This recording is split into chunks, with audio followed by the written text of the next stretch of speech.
What's up, everybody, and welcome back to TarHeelIllustrated.com, or if you are watching on our YouTube channel as well, it's Tar Heel Illustrated. I'm THI staff writer Jacob Turner, and joining me, as he always does, our very own publisher Andrew Jones, and AJ here for a special edition of the THI podcast in a lot of ways, a breaking news podcast in some ways, about UNC offensive coordinator Phil Longo news coming out this afternoon. You actually talked to Phil Longo. I'll have a quote from him I'm going to read out in a second on the phone, and we're able to get some direct quotes for him and actually get it confirmed through him because a lot of these other reports were just kind of circling around on the internet. So Phil Longo is taking the job as the offensive coordinator at Wisconsin. Going to be joining Luke Fickell over there, who I know he interviewed with for the OC job at Cincinnati as well. So a little bit of a prior relationship with Luke Fickell, who was obviously at Cincinnati beforehand. So I'm going to read this quote out, then I'll kick it to you, AJ. This is from Phil Longo directly. There's no way to depart from a place as special as UNC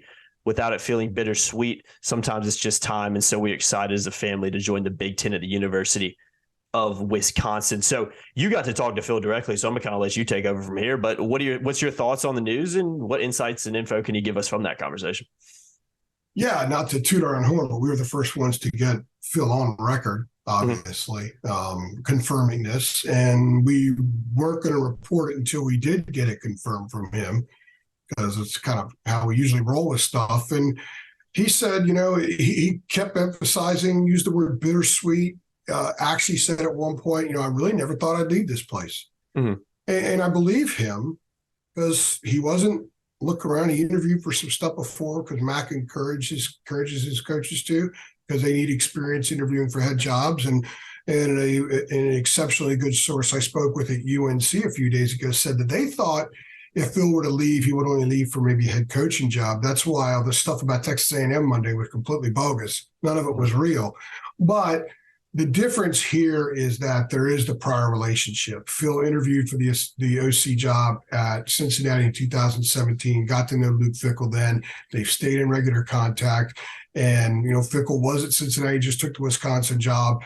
And Phil told me that one of the things that really intrigues him about this opportunity is that nobody's running air raid in the Big Ten. Now, Wisconsin runs something kind of similar, but no one else runs it. And I asked him, I said, is it kind of cool to go somewhere where they've never done anything like this before? I mean, that's Ron Dane you. That's 7-step drop and throw 16, 18 times a game you. And he said it's very, very intriguing to him to go somewhere and create something totally new that the fans there have never experienced from a Wisconsin team. And also the connection to Luke Fickell is a big part of it. They've become very close over the years. And he said, he didn't know if there would ever be a time to leave North Carolina. I didn't really think he ever would. Some people thought maybe if there was more, if they continued some success, maybe had more, that he would be a candidate to replace Mac. Who knows? But he said it was an opportunity that he and his family decided they couldn't turn down. It happened very quickly. It wasn't on his radar several days ago. This happened very quickly. And he just thought, right now is the right time. If I'm going to make a move, right now is the right time. And I also think, Phil is an offensive chess match kind of guy. And he knows his offense works in the SEC. He knows it works in the ACC. And I think he wants to go up there and against all those Big Ten parts, see how it works up there. And I don't blame him. I mean, coaches move around. You get 4 years with an OC. That's a pretty good run. And for all the people who don't like Phil and the Phil Longo bashers all over the place, and there are many, you guys got what you wanted. And it's true. Good luck finding an offensive coordinator who's had one of the top 15 offenses in the country the last 4 years. So who had the best offensive team in Carolina history in 2020, averaging 41.7 yards a game, who's had the last 4 years his quarterbacks throw for 14,500 yards, 133 touchdowns and 3 interceptions. People could bash them about red zone and all that kind of stuff, but they score. If they had average defenses each of those years, they would have had outstanding teams and won more games. So That's true. I'm not a Phil Longo apologist. I think that there were certainly some things that are worth questioning. Justified. We've done it ourselves the last few weeks. And when I was talking to him, I actually told him that. But I also told him that I appreciate the fact he's been really open and honest with us about what's not working and what is. And I always appreciated the fact that he was working to fine tune the things that weren't functioning as by design as much as he wanted it to. So he was real good for Carolina, and now he's going to be real good for Wisconsin. Yeah, no doubt. I think it's a great hire for Luke Fickell and him, and I agree.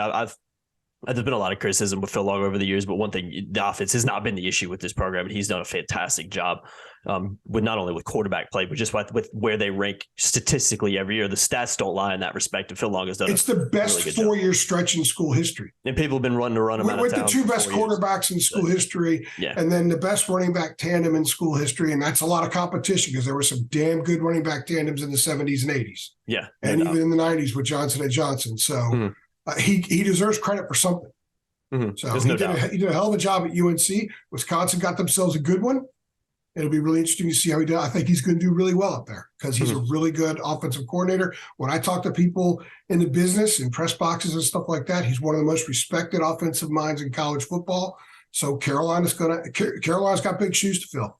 Yeah, real quick, I want to ask you about the direction they go. Yeah, before we wrap up, I want to ask you about that real quick. What does it mean for North Carolina? Because it's a big hole to fill. It's going to be hard for them to find a direct like-for-like replacement in terms of the success that he's had over the past few years in terms of being ranked in the top 15 essentially every year. So what challenge kind of awaits North Carolina in replacing him?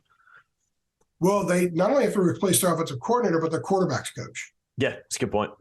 So I know people are already saying, well, Drake's gone. Well, we have another football podcast coming out the next day or two that we just taped, finished an hour. That's how it works. That's how it works here. Yeah. Yeah. Where we were talking a little bit about the Drake stuff. We address it in there. I don't think anything changes with Drake. It'll obviously depend on who they hire, but I don't have any names right now. None of that kind of stuff. I literally got off the phone with Phil 20 minutes before we started this, and I plugged it, or 25 minutes. I plugged it in the piece and let it fly. So I have no idea what names are out there. Maybe it's somebody on staff. Maybe it's Alani Galloway. Who the hell knows? I have no idea.